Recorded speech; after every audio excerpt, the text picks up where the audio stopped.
This is Between Hooksets. I'm Jason Walter from In Through the Outdoors with my partner in slime, Kurt Underhill from the fishing crew. You set the hook so hard, you knocked everything off your walls. Yeah, look at that. At least the fish are still there, right? Man, you know what? Tonight's going to be a feisty night. I can feel it.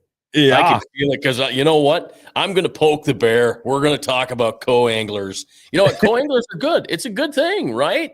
Absolutely. But, you know, we're having a little conversation before we get going here. Hunter Nitty today, and you know what? We're going to talk about, because I'm just going to bring it up, and we've got plenty of time to get it done.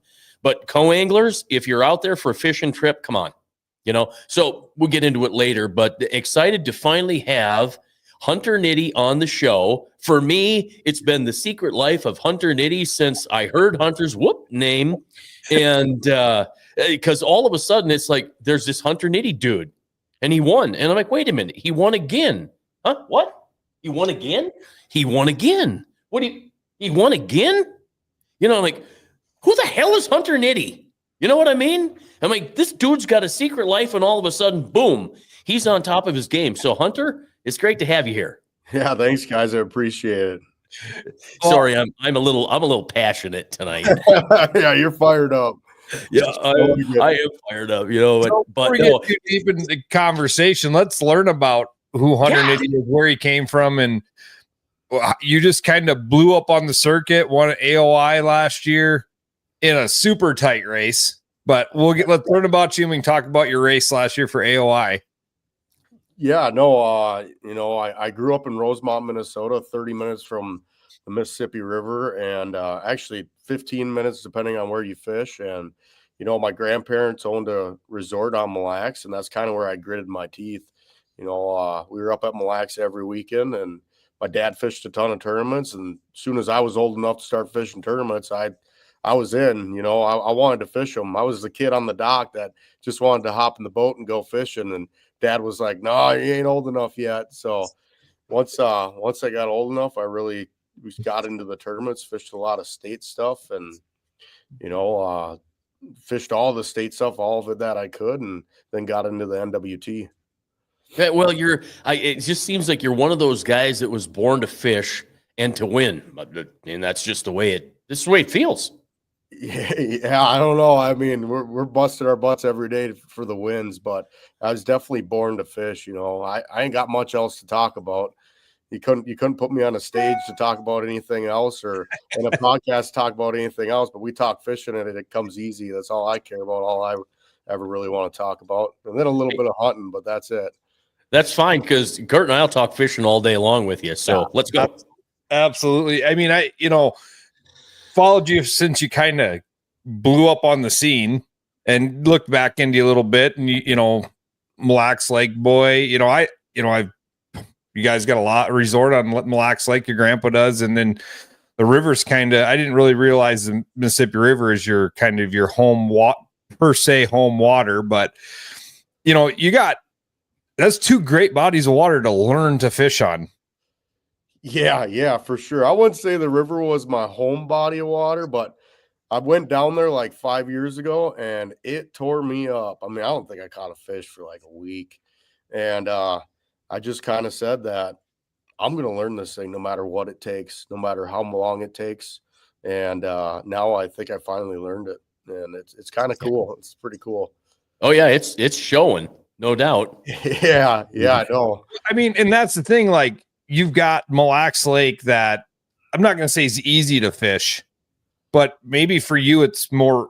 You know, we go there all the time. We grew up there. That's where we cut our teeth.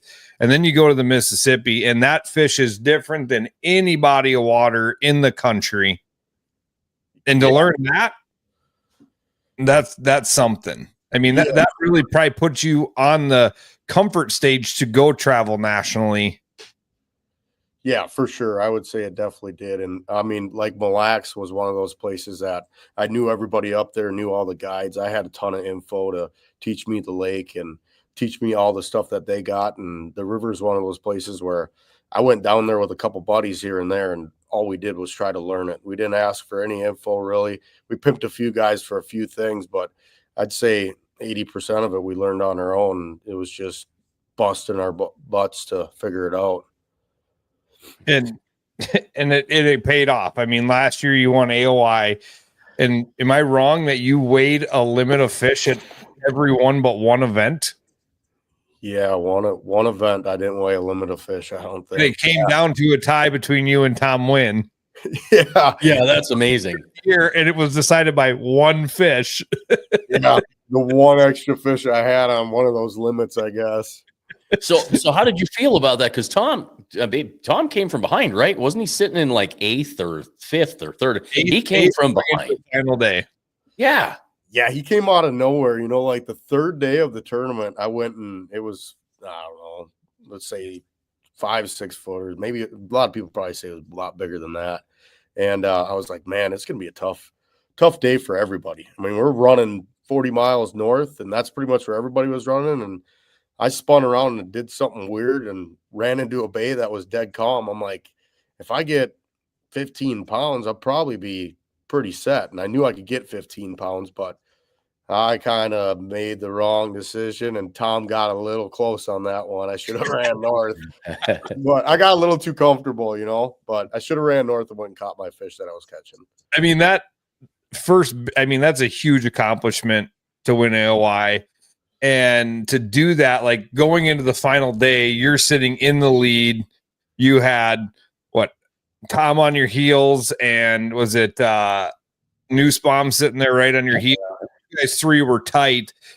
And I was driving home watching weigh-ins, and I'm doing the math, and I'm like, either Tom won this or he just tied Hunter.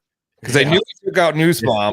I'm like, it is so freaking close with these 3 guys, but Tom jumped up from 8th place on the final day for the victory, and I'm like, I think he did it. Yeah. I think he's right there, and then it come down to a one fish decision. Yeah. I mean, good for Tom. That was crazy. He windmilled him that last day. He definitely had the biggest bag of the tournament. It was. When I seen that, I kind of got a little worried. I'm like, man, I made the wrong decision. So the night before, going out that day, the day up before you knew, what were you like, I got this in the bag? Because you were top 3, I believe, going into the final day. You were up there. Yeah, I was definitely top 5. Yeah. You were ahead. I think you were 6, or I think you were 4. And then Tom was in 8th, and I was doing the math, and I'm like, I'm not quite sure how their points work, but like I said, it was going to be close. And I mean, your party afterwards had to be champagne was popped and shit was spraying everywhere. I'm like, oh, yeah, that town woke up that night. Yeah, whoops. That is not why you win, right? You don't win to party. Yeah, I don't know. Party to win. Both, I guess. But I mean, go ahead. I was just saying. So how do you get it done? Hi, Steve. How do you get it done? What's your go-to thing? What's the deal that makes you tick? You know, Tom's telling his secrets and telling everything, and you know, I think I know what it is. It's new. This is Hunter's minnows from Lake Sharp, by the way. I had to keep them alive, man. They were struggling.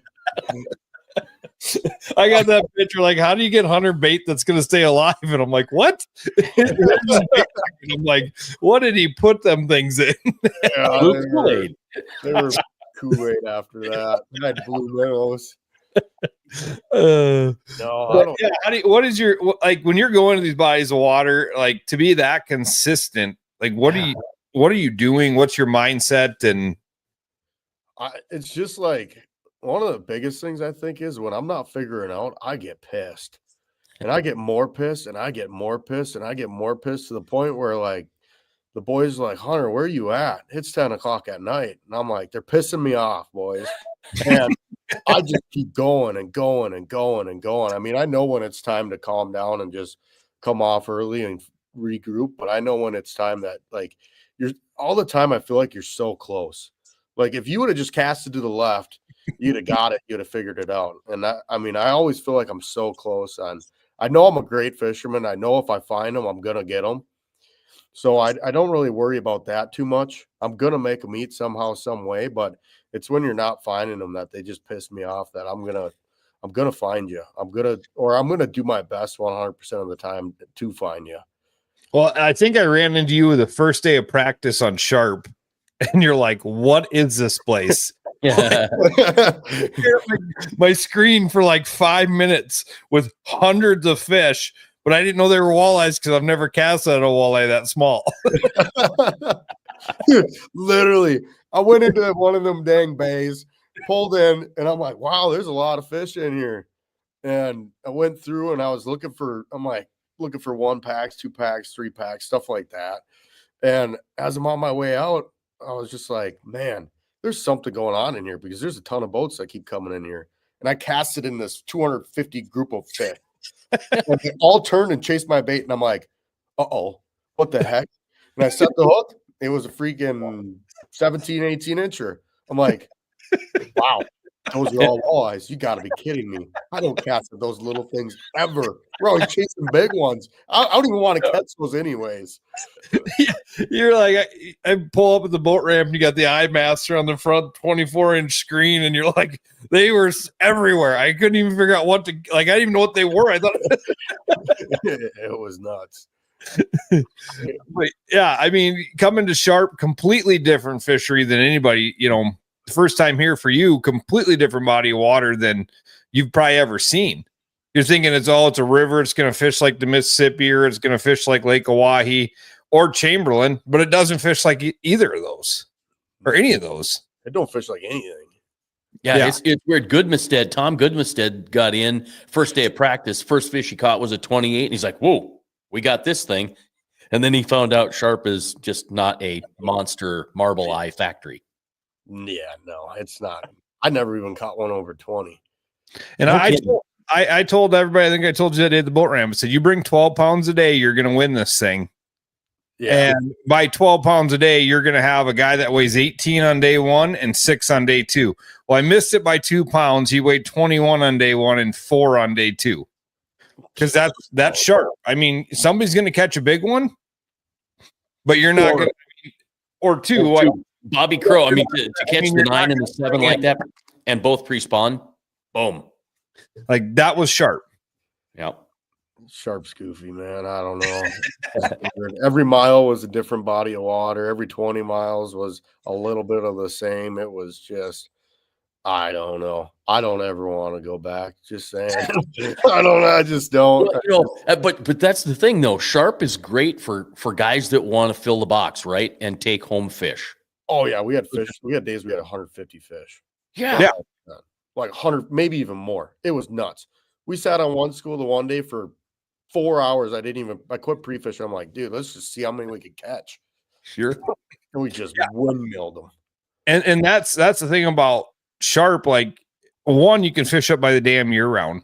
Like, unless it's less than a 0 degree outside, the water's open. And even when it does freeze, it's skim ice and it's open in a day. Or you can go down by the Joe Creek Westman area and ice fish and catch them all year round. They don't get big. I mean, the 18, 19 incher is a very good fish in that system. And that's what it is. But all day, every day of the year, you can catch a limit of walleyes on Lake Sharp. Yeah. Oh, yeah, 100%. I agree. I mean, some days you don't even have to leave the boat launch. Yeah, right. Literally. Right. You don't have to go far. No, you don't have to go far at all. One year during the fireman's rumble on the river, Justin Sieverding come out of the bay. This is before live scope was a thing. He come out of the bay, was staging there where you guys all staged to take off, was flipping with the settings, looked on side scan and noticed all these fish laying on the shoreline right there. He ran up to the bridges, turned around, come back, fished right in front of us all day and won the tournament. He's like, really? I ran to the bridges was to get everybody away from me. Like, oh god, I believe it. He literally turned around and fished right there that stretch, and he was done. Like, yeah, well, it was funny because talking to guys there, they're like, I didn't fill my boat up for day 2. Like, I knew where I was going, and I filled up one time. Yeah, jeez, that's crazy. That's nice. So, I mean, I only put 4 gallons of fuel in my boat when we fished NWT. Yeah. For 2 days. Yeah, so kind of nice, really. I mean, when it comes down to it, you know, didn't win, but you didn't have big expense, right? At least in the gas department. You weren't running 60 miles or what, 100 miles During the tournament, but yeah, right. Well, yeah, right. Yeah. I'm out of gas. Yeah, there was guys that tried to make the big run, and I'm like, there's no gas along the way. I think you asked me, where's the gas station? I'm like, nowhere. There's nowhere to get gas in this body of water. Oh yeah, everybody was talking about there was gas, and I'm like, there's not gas. I can't find gas. No. And then I think somebody made a rumor just to mess with a bunch of people. I think so. That would make sense. Yeah, so we do that. touring around. I mean, this is what, your 3rd or 4th year on the circuit, if I'm correct. This will be my third year. So after year 2, you win Angler of the Year. You probably learned some stuff from year 1. Year 2, you come out, and you didn't win one, but you were close, and you were consistent all year. What's it like, you know, making that jump from the local tournaments to going on the national stage? And like we talked about in the beginning, kind of leading into having a co-angler in your boat. Yeah, you know, making the jump, it was definitely a scary thing. I mean, now I look back at it like, wow, that wasn't scary at all. But you learn a ton. The first year I learned a ton. I learned how ready you got to be. You got to have everything that you need when you're traveling this far. It's not like you're on Mille Lacs, something happens and you can run down to the local ranger shop and go get her fixed real quick. So there was a lot of that. Just having some of these places, they don't even really have very big bait shops. And Pier was awesome. They had stuff everywhere, but some places I've gone, it's like one little bait shop on the corner. So you got to make sure your truck's loaded full of all the tackle that you need, everything. And then, fishing with co-anglers, that was definitely different. I mean, it's it's not like a guide trip. I mean, you always got to think about them, and they're kind of like your second guy to maybe stick you a big one. That was another big thing. And, you know, some of my partners were way better at it than I was. I mean, Max, he had been fishing for a long time, so he was way better at setting the co-anglers up. And somehow Will, he always gave the co-angler a big swim bait, said, here, just rip this in the back. I can't even tell you how many big ones his co-anglers weighed. And I'm like, dude, my co hasn't even caught a fish yet. He's like, oh, you just give him the swim bait, man. And I'm like, it ain't working for me. You got something figured out. But, no, I've had some really good co-anglers, and I've had some really bad co-anglers that were. So let's go there. Let's go with the co's, because, you know, as feisty as I want to be about the whole deal, you know, let's give them some love. Let's give them an insight into fishing with Hunter Nitty, who's a winner. Yeah. What do they got to do before they get there? Because you can't. I guess if you're going to fish the national, like me, I'm going to be a co-angler. Well, yeah. I'll tell you what, I'm going to be all thumbs, and I will be no good for you, right? So what am I going to do to prepare to be the best co-angler I can be for you, or for Will, or for Tom, or whoever it is? Yeah, I mean, there's a lot of things. I mean, the co-anglers are pretty much showing up to learn from us, you know. That's what it is. I mean, I know they got their own bracket and all this, but you're there to learn, and we'll teach you as much as you can as you sit and watch us and stuff. But we don't have all day to sit and talk or do much of that. I mean, a few quick questions are good, but and I definitely answer them. But man, I've had guys in my ear all day. I've heard everything. I've heard stories about their whole life story. I mean, one guy was like, yeah, I sent my wife to jail a couple months ago. I'm like, dude, we're in the middle of a freaking national walleye tour tournament. Like, those guys, I mean, honestly, I shouldn't say this, but they shouldn't even show up. You know, don't even come. You know, I've had a ton of guys that have talked to me about going to do it. And I say, the first thing I tell them is, if you go with the right mindset, you're going to have the best experience ever. You have to go with the mindset of, this is your learning. Yeah. You're not going to win. The guy who wins on the co-side is all luck. Oh, 100%. You know, we had Chris Haynes on after he won as a co on the Mississippi, and he's like, we brought him on because he's won the Gov Cup out here and stuff like that. And I'm like, what was it like? He goes, I just got lucky. Yeah. He's like, I just drew the right guys to get lucky. And that's the thing. You can draw a guy, you can draw, Bobby Crow that weighs freaking 21 pounds on day one on sharp, and then draw a guy that weighs 4 pounds, or you get him again that weighs 4 pounds, but you didn't get lucky enough to have him day two. You can draw the leader and you can draw the last place guy the next day, or vice versa. Yeah, no, 100%. I mean, and then I'll stand in the stands and sit and watch the rest of the way, and you hear some co-anglers that are just screaming about, oh, I only had 2 pounds, this, that. But it's more like, all right, but what was he doing? Like, maybe that'll work on a different body of water in a different scenario. So you always got to take away from it, even if you're like, well, it's not working here. Well, maybe he did something weird that you just thought was just not the way fish eat. Well, maybe it is. Maybe you should try it on a different body of water, at least for a second, and check it out. But some coes are absolutely awesome. I mean, they're absolutely incredible. I mean, I have great days with some of my coes. Some of them don't even catch a fish, and they're just sitting there laughing, having the best time of their life. And they ask me questions, and I answer them. I tell them what I'm doing, what I'm looking for. I mean, I can do that kind of stuff, but I can't sit there all day and listen to your life story. Not while you're fishing. No, you should be talking fishing, right? Well, and that's why you got to go in with the mindset of they're out there doing their job. You're there to learn and suck up as much as you can. And I don't be mean, but stay out of their way or listen to what they have to say. And the other thing, as I said, they're not going to ask you for it. Most of them won't. But when you pull them out of the water, put $100 bill on the center console, just to give them some gas money. You got a cheap guide trip. Co-angler of the year's chiming in right here. Oh, there we go. What's up? He's on the pro side. He won co-angler of the year last year, and now he's on the pro side. So Drew was one of the kids I had a conversation with, or guys, not kids, I had a conversation with, of go out and soak up every ounce of knowledge you can, because you're going to learn something from, even if the guy had one fish that day, you're going to learn something if you look for it. Yeah, 100%. How about practice? Okay, so are you standing in the front yard pitching a jig into a 5-gallon pail 30 feet away, 60 feet away, 30 yards away, 60 yards? It seems to me like the guys that are really good, right? The co-anglers that can catch fish and that can get the job done, they must seem practiced, right? The guys that are just there to, I don't know, live a dream, do whatever they're doing, they're just not even practice.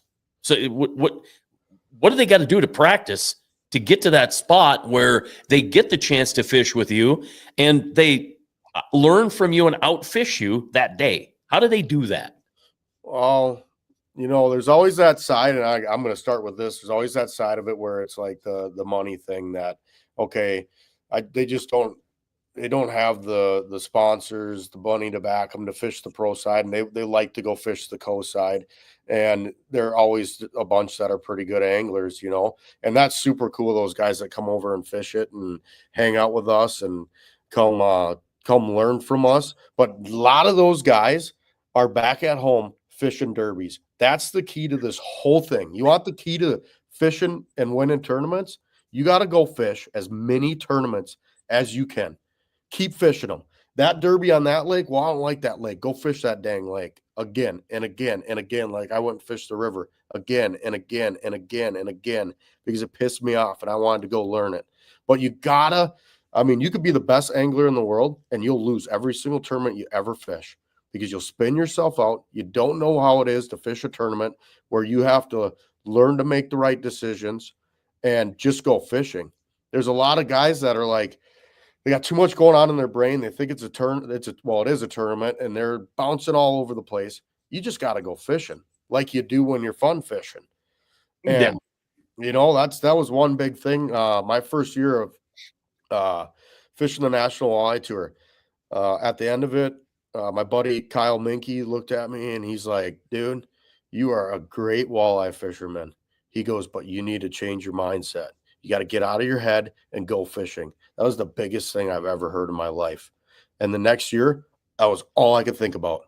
I got to get out of my head. I just need to go fishing and do what we do. And it like I do in my state events. I just go fishing and do what we do. But I was like, oh, we're in the bigger leagues now. I was kind of freaking out a little bit. But yeah, I was good enough to be there. I just needed to get out of my head and start fishing. Well, and that's a piece of advice I gave Chasen earlier this year, or last year. He literally was so mad he couldn't catch fish, but he's worried about what a bottom bouncer drag's like. He's got a live scope rigged up for the rocks. I'm like, quit and just go fishing. You're overthinking everything. You're worried about the barometric pressure and just go fishing. Oh man, I'd never had fishing pressure in my life. Moon phase, nothing. I look at none of that. Yeah, I don't look at the weather, nothing. You got to go out and you got to figure out a way to make them eat, no matter what the barometric pressure is, no matter what the weather is. You got to go make them eat. So figure out a way. And I've never in my life. I don't look at majors, minors, nothing. I don't even have the apps on my phone. Just fish. And honestly, and I'm going to say this because you and I have never talked before. Kurt said, go fish. So I fished 26 out of 30 days. The reason I did not fish 30 days out of 30 days is because I did between hook sets every Wednesday night.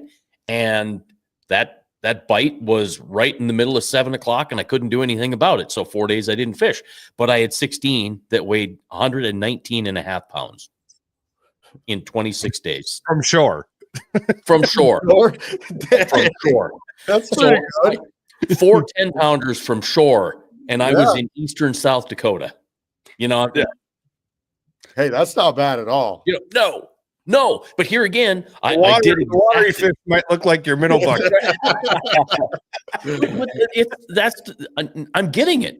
I really am, and I sold my house. I'm moving. I still have my fish hanging there because I want to haul those last. But now I'm in transition. I haven't been fishing yet, and I can't wait to get in the boat, but it's going to be another 10 days. Actually, you know what? We're going to go fish with Johnny Candle, Kurt and I, on Devil's Lake, unless the weather turns to crap, and it'll be the first time in the boat, but just, getting out and fishing. So I'm glad you said what you said, because we all needed to hear that. Go fish the derbies, fish another one, and just fish and practice. It is. It's all right. It's all practice. It's experience. And that mindset's good, especially like if you go to Mille Lacs where your home body of water is, and every spot on that lake. These guys that come to their own body of water just like completely forget how to fish because they're like, oh, they were here in January 17th at this time. We better go there, Right. Yeah, I even had that problem for a long time. It's Mille Lacs. I don't know how many boulders that hold big ones, this, that. And in tournaments, I'd be like, oh, I know they're there, and I know they're there, and I know they're there. And then I'd start running around, and I'd take second. I'd take third. And I'm like, God, what am I doing? And last year, I was like, I know what I'm doing wrong. I'm not just grinding the spot that I know I can win off of because I'm thinking about all this other stuff, And I actually hadn't won a tournament on Mille Lacs until last year. I'd take a second 10, 12 times or whatever, and then last year, I changed the way I fished it, grinded one or two spots more, and I think I won 3 tournaments on Mille Lacs last year. So, and we had Caden Karst earlier or last year, 2 years ago, and he said fishing is 80% up here. 80% is mental. Like you can talk yourself out of anything or into anything when you're on that body of water during your tournament day. And that's how a good fisherman is, the guy that just stays like, you know what? I'm just going to go fishing. Yeah. You can be in dead last or first place. It doesn't matter. Go fishing. That's what makes it fun. I've never had more fun. It was Kurt's dad, Dave, that taught me how to do this rock hopping thing that I do and do this shore fishing. And, it's been, 13 years, 14 years. And last year was my most fun because I just went and I fished. And it was such a cool experience. And I think those people that just go out and fish have a damn good time, a fun time doing it. Well, no, we got this next comment. We got to talk about this because you guys fished the Sharp Showdown and oh man, surgeon. Oh Yeah. Zella calls me. He's like, we only caught was like, I hooked to the second fish, and I'm like, we got one, and it was a sturgeon. I'm like, no, you didn't. He shows me a picture, and I'm like, okay, you caught sturgeon. Sturgeon. I mean, one after another sturgeon. Big ones. And they look perfect when they're coming up too. I'm like, yes, that's her. No, another sturgeon. It was, I don't know what was going on. I didn't even know they were in the lake. Yeah. I knew they were there, but I've never heard anybody catch them. Then you guys caught a whole bunch, and then another guy caught one, and I'm like, what the hell? Like, I've never heard anybody catching them. Zell wants to start a sturgeon master. The people that were like, I don't know, 50, 60 yards ahead of us had to just be shaking their heads because they probably thought we were catching donkey after donkey after donkey. Because they definitely kind of looked like they were long enough. I mean, they looked like 28-inch walleyes in the net from that far for sure. And that's how long they were. Yeah. Okay. So we're not talking monster No, we're not sturgeon. You're talking talking monster. young sturgeon. Yeah. Okay. Yeah, we're talking That's like crazy. 30-inch sturgeon. Perfect. When they were coming up, I was like, that's perfect. That's her. Yeah. Not rolling, not a catfish. This you got a big old marble eye, and then it's a sturgeon. Just dogging like a big old wall. What the heck? Yeah. Oh man, our heart broke like 20 times. It was we were just so fed up. We were like, all right, this ain't gonna go right. It's one of those days. So on the graph, were they schooled up? Did you mark them like walleye, or did you just happen on them and catch them? They were like right behind the boat and our down rods. When I had pulled up into the spot, I threw the trolling motor. I never really looked at the graph. I just threw the trolling motor and I kind of looked in front of us. There was none of them in front of us. We had left the spot, and when we came back, I kind of rolled up behind it like 40 yards where we were sitting, and I snuck up onto our spot with the trolling motor, and I looked, and I'm like, oh, check that out. There's all your sturgeon. I mean, they were sitting right on top of each other, stacked. Wow. And I'm like, that's not walleyes, because the walleyes are blowing through the spot quick. And these things are sitting there chilling in the current. I was like, wow, God. Oh, yeah. So off track with I had to throw the sturgeon thing out there. I was trying to find, I thought he sent me the picture. I was going to pop it up, but I didn't. He did not send it to me. But so you travel around when you go to these bodies of water, Sharp, Red Wing, wherever you're heading, and places like Sharp you've never been to. What's your mindset, or how do you start the first day on the water? I mean, you spend like the weeks before sitting on a map, and just keying in on things that walleyes like, rock piles, rock points, sand line breaks and bays with weeds, stuff like that. You kind of just pick out a handful of spots that you like, and first day, that's where I go. I'll go check out those spots. I pick like 10 different things that they could be doing. So they're in the weeds up shallow, they're in the weeds out deep, main lake points with rocks, or just a regular main lake point. Like north end, like this time of year, most lakes, north ends of them, a lot of fish spawn on the north end. So I like to check the north end right away. North end sand, north end rock, anything up shallow. And then deep suspended fish. You think about all these things that they do, and you kind of run around and check all those things, and you kind of start to get a pattern, and that's what sets up the rest of your week pre-fish. You're like, oh man, I got them in the weeds here, and I got them in the weeds here. I'm going to go fish weeds the rest of the week, or I got them in the weeds here and I got them off the points. I'm going to go fish those two for the rest of the week. You kind of just set your week up, but the first few days you start checking everything, trying to figure out what they're doing, why they're doing it, and why are they there. Just figure out all those things, and then that's when you start grinding. I mean, you got monster bodies of water. You ain't got time to check. Well, and that's just it. You go to Lake Erie, or you go to, one of the Great Lakes, and you've never been there. Like, how do you, where do I start? For somebody that's never been there, like, you go out there and go, okay, what do I do?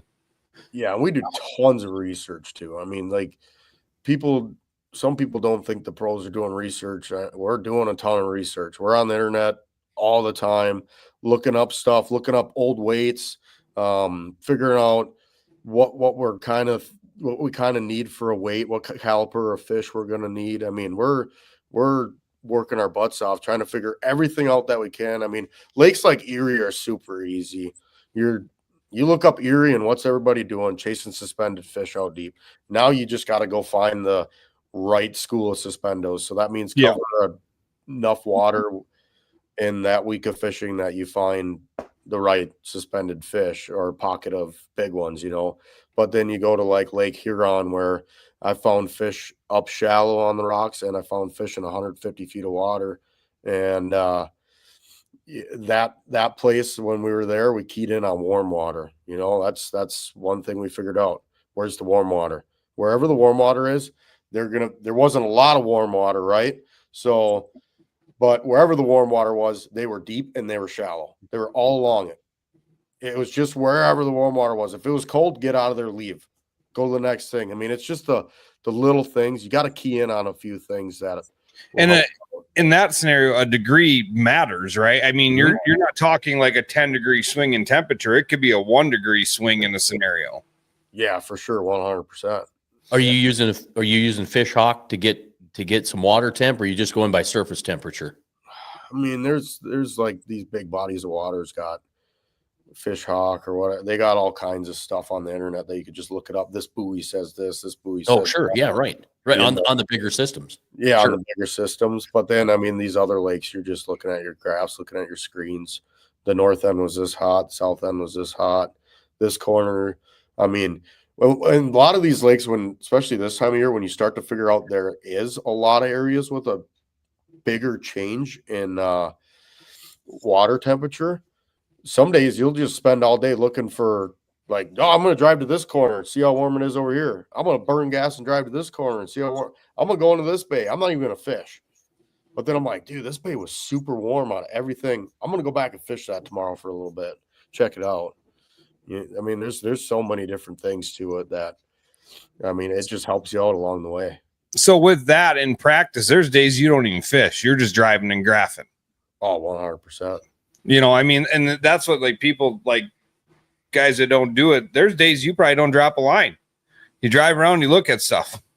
Yeah, or you just look at them. You're just like, oh, man, here we go. Like, boom, you caught one, and you kind of figured out what size your caliber you're looking for, and you found 10 more in there, and you're like, all right, I'm going to leave those there. I know what size caliber I'm looking at. I know how big the fish is on the scope. And then you go to the next weed patch or out in the next basin, and you look, and you're like, oh, man, there's 20 more here. And they look the same size as those other ones. So, all right, waypoint, I'll come back to that tournament day. Yeah. There's something to be said about not catching them, too. Yeah, right. Yeah. Marking them and not catching them. Yeah. Right. I mean, you got to mark them. Or if you're not marking anything, you're not going to catch anything. Although some say, well, I caught them, I never marked them. Okay, you're always going to catch a few fish you don't mark. But when you're looking for fish, if you're marking them, you leave them. And there's guys that just don't understand that. Well, why wouldn't you fish them? You scare them away. You spook them away. They're gone. Now where the hell are they going to be? Yeah, that's one less fish you don't get during the tournament. Yeah. 100%.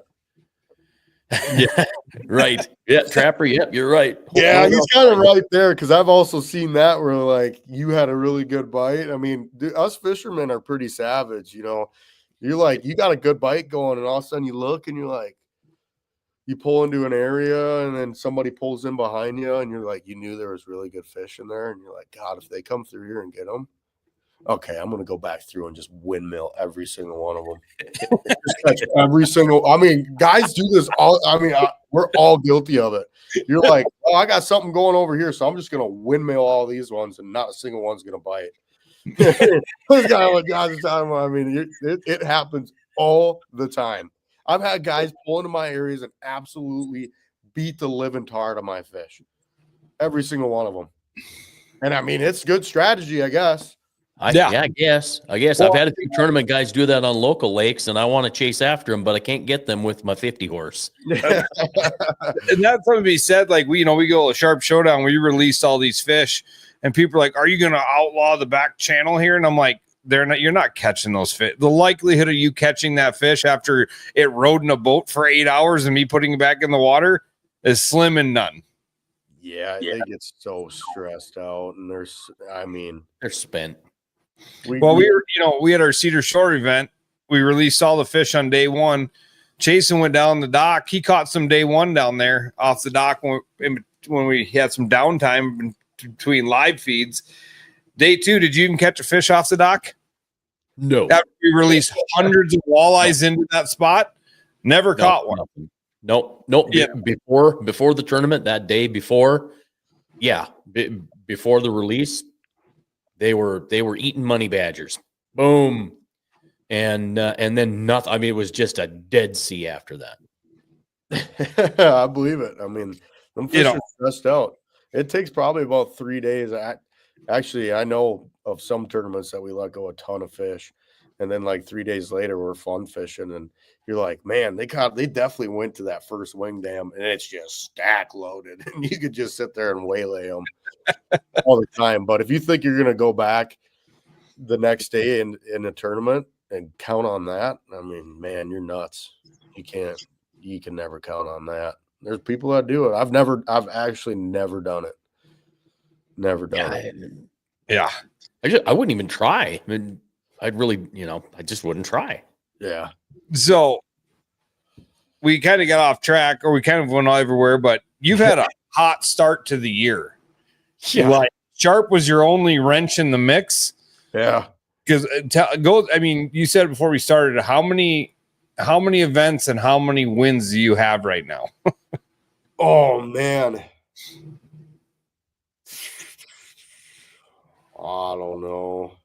Out of 10 events, I got like 5 or 6 wins.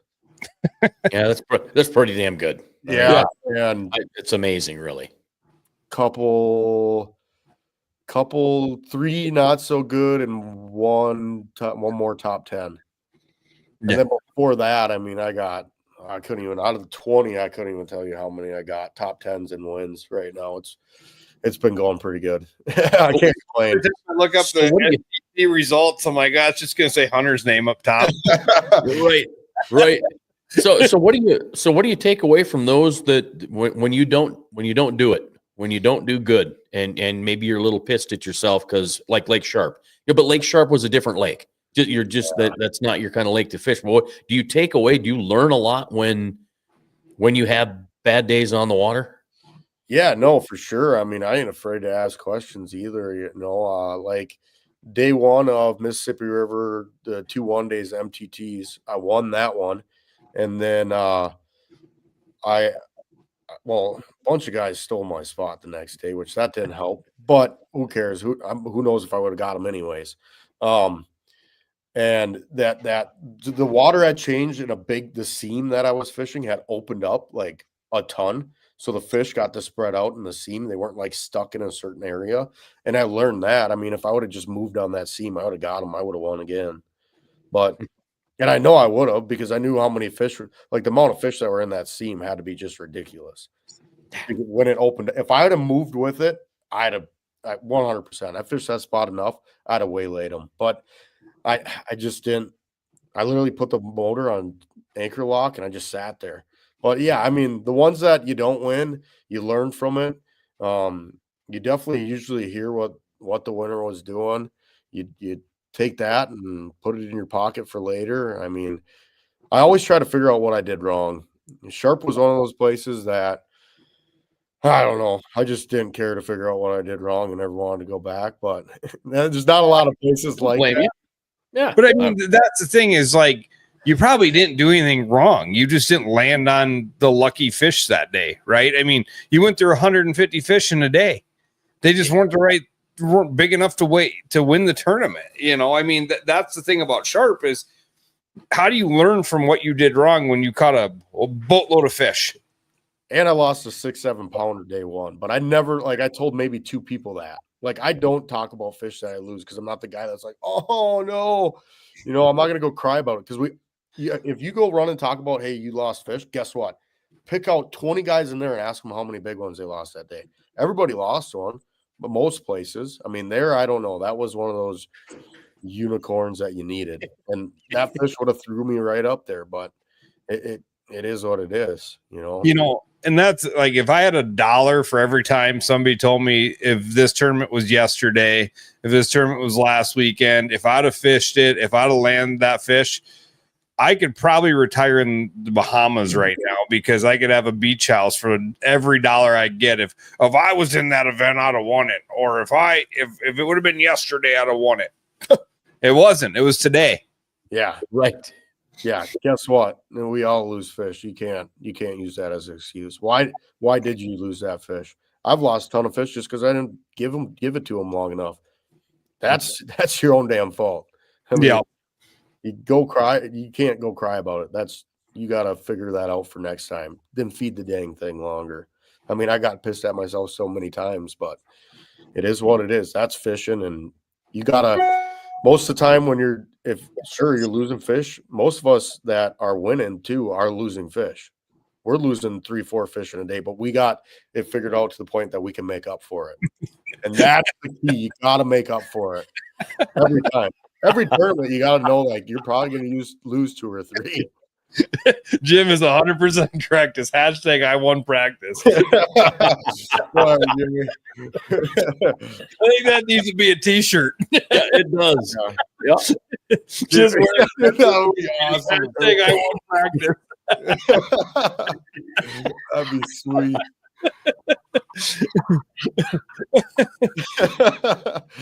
Oh yeah, Jim, that was good. That was fantastic. But going into, doing all these different events, traveling all over the country, and you travel with some pretty good hammers in your group. I mean, your guys got a pretty good group. And being a new guy 3 years ago walking in, did you walk in with a team, or were you just like, hey, I'm Hunter Nitty?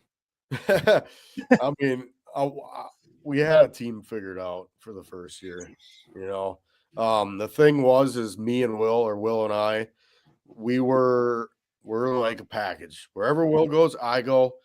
Wherever I go, Will sometimes hesitates a little bit, but that's where he goes. We're not leaving each other behind no matter what. And the first time we ever got into it, it was like, hey, are you going? I don't know. And then I was like, well, I really wanted to go, but I was just waiting on Will. And then all of a sudden, the day he called me, he goes, I'm going. I'm like, oh crap, we're going. Like, I'm going too. Like, we're a package deal. No matter what, we're going.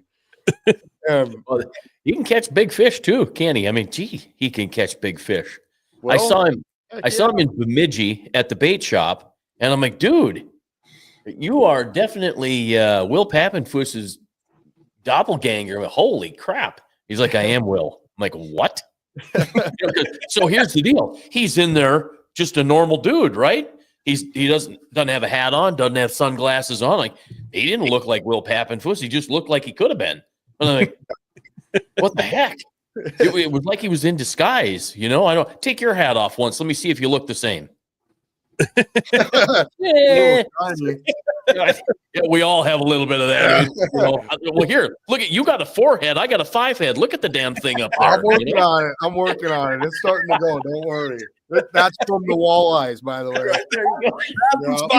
We all look different, Yeah. And so, but yeah, it's fun to watch him fish too. You and Will have been buddies a long time, so you guys kind of dove in it together, and that's. I mean, honestly, if it's another team, that's a scary group to have to compete against, is you and Will. Yes, we will keep the hats on.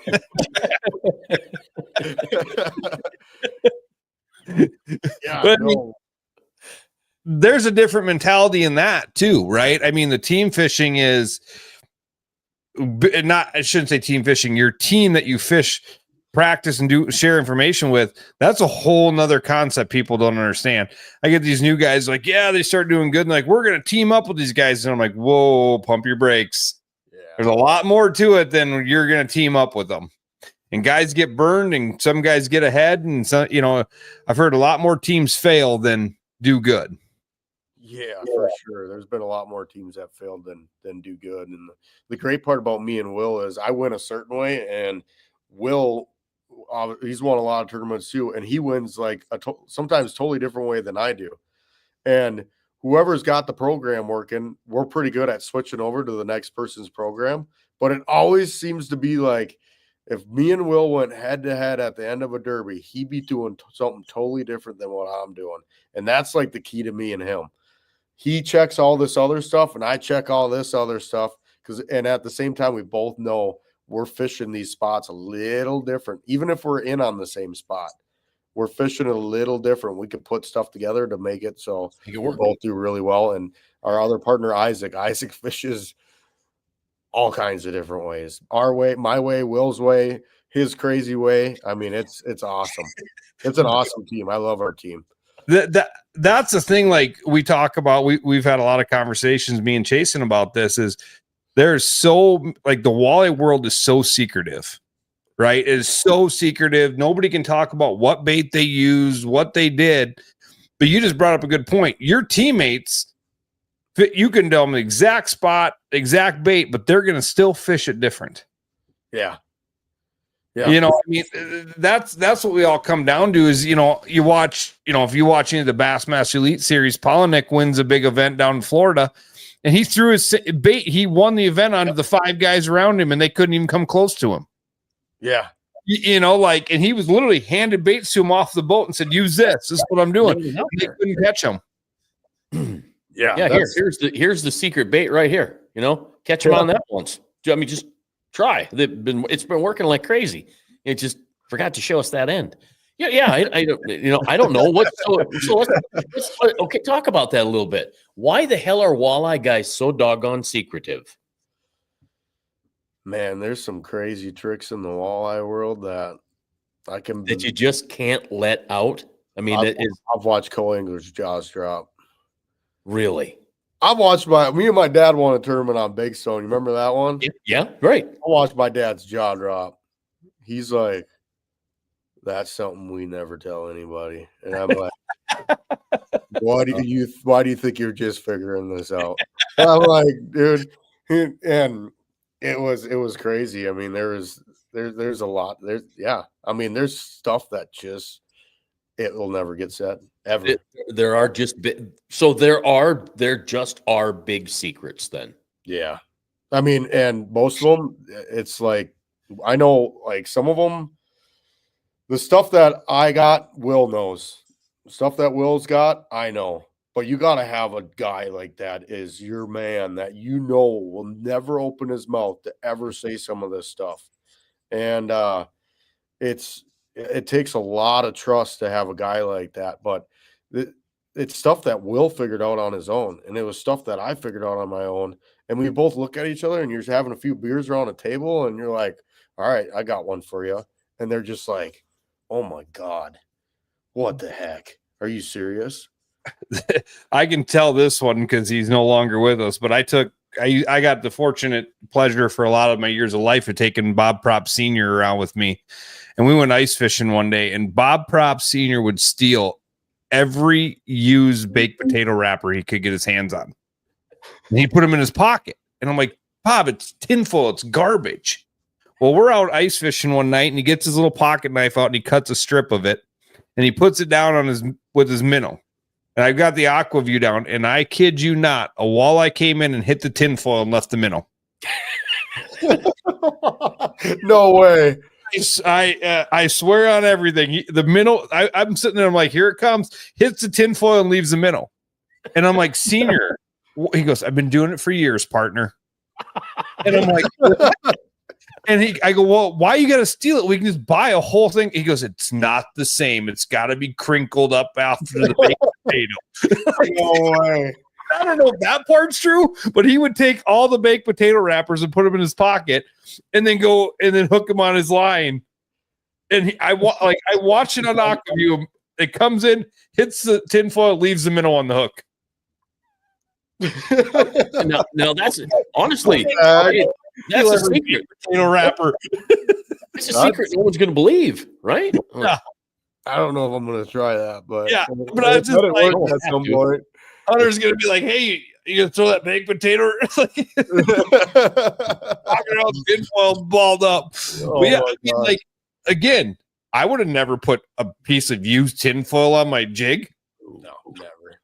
You know, Never. but that was one of his nuances he did all the time. Man, that's crazy. Yeah, I'm gonna try gum wrapper, I guess. I don't know. That might be littering though, so I might not even try it. Yeah, Probably shouldn't try it. he would strip it down, put it right in front of the minnow, and put the minnow on behind it. And literally, I'm like, all right, if I wouldn't have watched it with my own two eyes, I'd have been like, whatever, it hit the minnow. You know, no. Aquaview, it hit the tinfoil and never touch the minnow. What the heck? That's crazy though. Yeah. But that's those things that we come up with that are like secrets that you tell your buddy, and they're just like, what the heck? I got to do that. I can't wait to do that. I can't wait to try that. I can't wait to, oh my gosh. I mean, there's so many things like that. Yeah. I mean, I remember when I was a kid, my dad had a can of WD-40 in the back of the boat and he'd spray the crankbaits down before he put them out. Well, that's back when WD-40 was made with fish oil though, right? Yeah.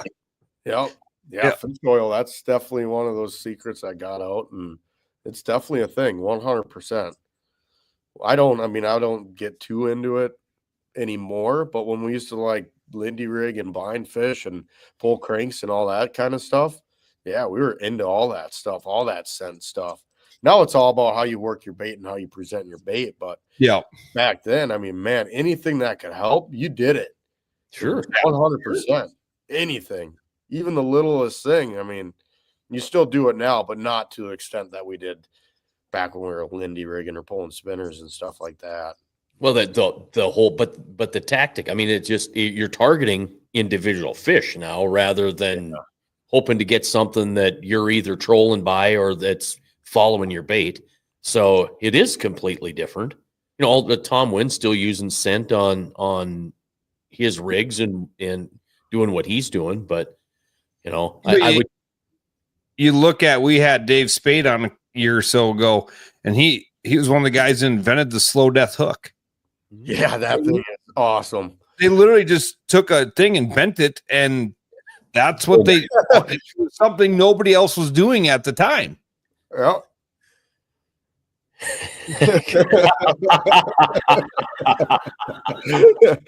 Yeah, I guess so. Yeah.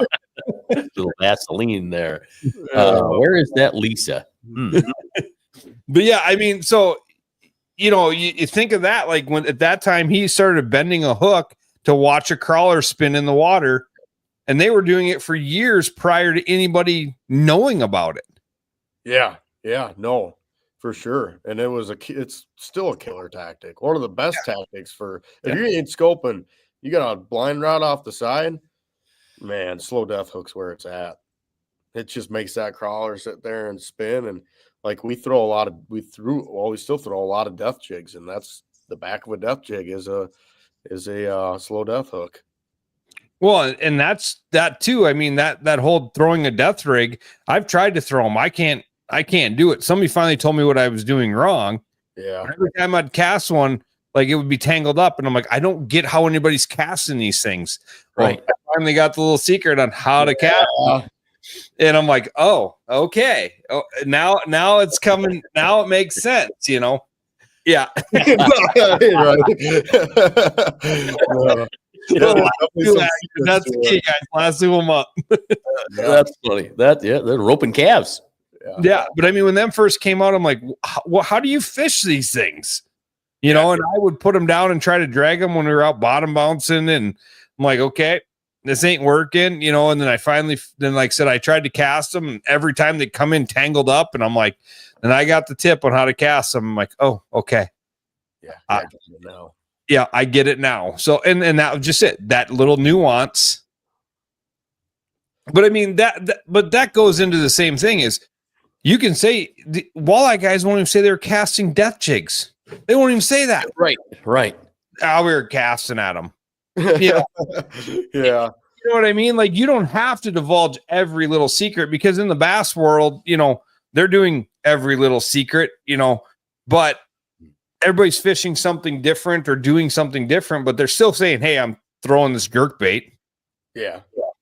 You know, They might not tell you that they put fish oil on it or what taco powder when he puts all that powder on his dice baits, you know, like Yeah, dude, that's crazy. Right. I got Yeah. that stuff. I'm like, we was talking together tonight. I go, are you into the dice baits yet? And he's like, no. I'm like, I go, they're $18 for one little piece of plastic. And at the Classic, guys were like running to booths to buy them. And I'm like, what the hell? This is like, why would a fish eat it? Like, it's like there's nothing there that says eat me. It's not like a fish knows what a caramel with furry things are, right? Yeah. First time I don't seen it, my jaw dropped. I was right. This guy caught one. I mean, he had a pack in his boat. They were actually guys from Japan. They were with Shimano, and they came over, and he just had a package of this in his boat, and I netted this smallmouth, and I'm like, what the heck is in that thing's mouth? I didn't even want to touch it.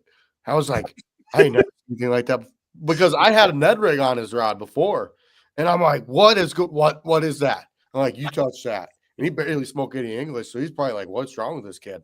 And when he picked it up, I noticed it was a grub, and I'm like, where'd you pull that from? And he pulled the package out of his pocket. I'm like, wow, that's interesting. I'm like, can I have one? I walked to the front of the boat. Holy moly, we windmilled them. I mean, we whacked them. I'm like, there is something to this. And there is something to it. I mean, even the walleyes will eat it.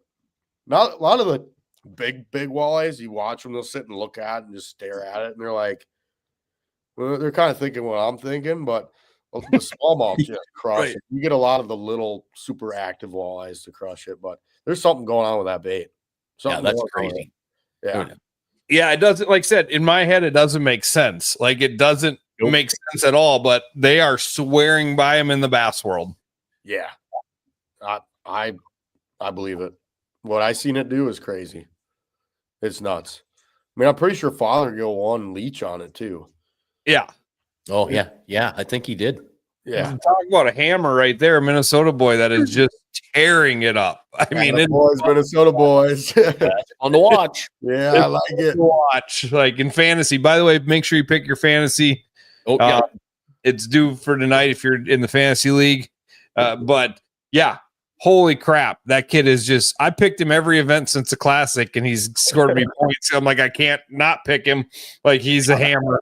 Oh man, that's just ridiculous. I love to see it, and we all knew he was going to do good. I mean, he's just got that mindset, and one of those kids that are like, hey, even if what he was doing bad, like Kyle Minke said to me, you got to get out of your head and you just got to roll. And that's what I did, and it changed my life, changed the way I fish for sure. The simplest piece of advice you probably ever have gotten when you look at it, and it's the best piece of advice you ever got. Yeah, like one more thing I tell a lot of the walleye guys is it's the little things. It always has been, and it always will be.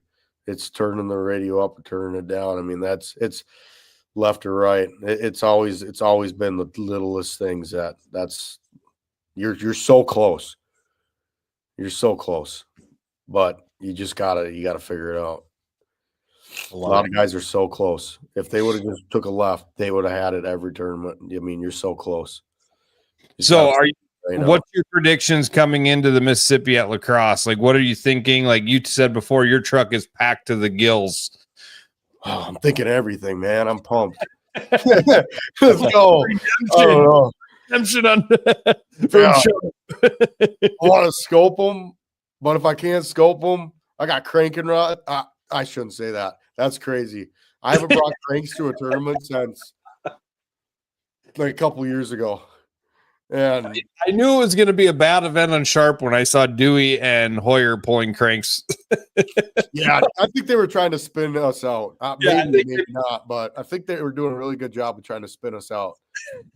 And then when I seen them line up on a pass, I was like, you know what? This time I'm not going to believe them. It was super late in the day too, and I looked and I'm like, I'm not going to believe them. I think they're fooling with whatever guys pass, because whoever guys pass right now are going to go, I'm doing something wrong. I'm like, I'm not going to believe them. Sometimes you just gotta. I'm like, I don't know. I didn't even have cranking rods. I don't even know why I'm bringing cranking rods to the next event. Who knows? You got a gut feeling. Isn't it your gut that just says better bring some, or are you just doing it to do it? My gut, I got a gut feeling. I don't know. It's just like, you know what? If I want to have every option I can have, it's gonna be. Honestly, I do want to try it. I want to crank. I mean, we cranked a lot. We won we won an AIM title back in 2020. Me and my uncle cranking the whole year. All we did was crank. I mean, I can crank. I ain't scared to crank.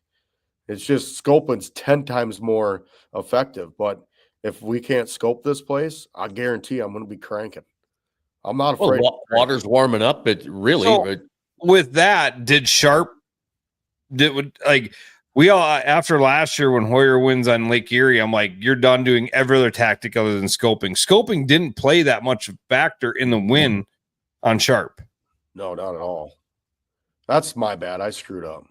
I came to Sharp thinking that I was just going to run way down south and I was going to scope in that water.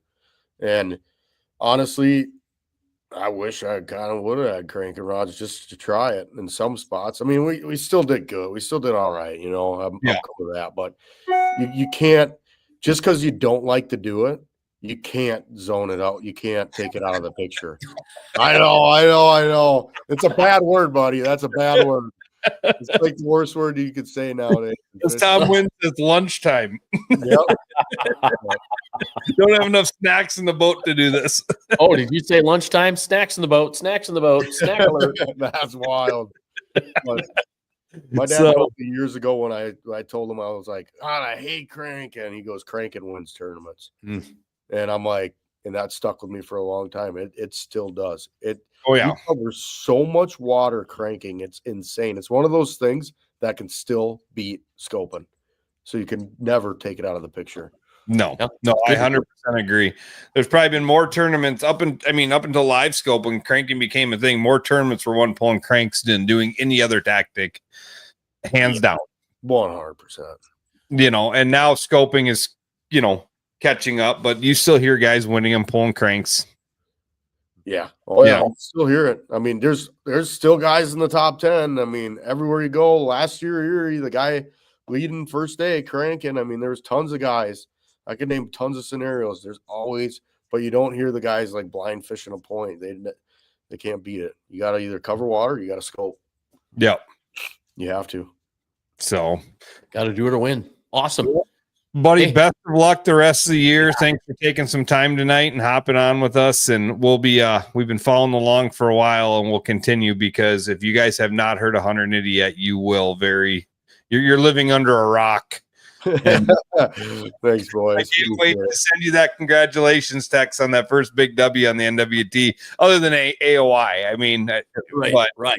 That's a pretty prestigious award. Yeah, we're going for another one, but that's a tough thing to do, but we're going to work as hard as we can. Yeah. Awesome. Well, good luck to you, and keep it rolling. All right. It. Thanks, Hunter. Thank you much.